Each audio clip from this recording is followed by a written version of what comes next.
يابا ايش بيكم؟ على كيف يا معود؟ اكو واحد يلعب بالبيت؟ قحط مكان نزل جوا.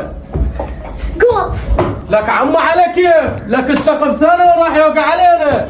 لك طين على راسكم انكسر التلفزيون وانكم اقعدوا. يمه بلال الله عليك والله ابوي يقتلني. انكسر التلفزيون هسه ابوي ايش راح يسوي فينا؟ لك مو قلت لكم لا تلعبون؟ طرق التلفزيون. لك ابوكم ايش راح يسوي بيكم اليوم؟ مو قلت لكم لا تلعبون، لا تبكون، البكي ما يفيدكم. طب ابوي ايش يسوي فينا؟ معلوم تستاهلون، ليش تلعبون بالبيت؟ تعال عمو، تعال عمو، تعال حبيبي، تعال. لا ما يقتلكم، ما قلت انا كسرت التلفزيون، لا تبكون لا تبكون.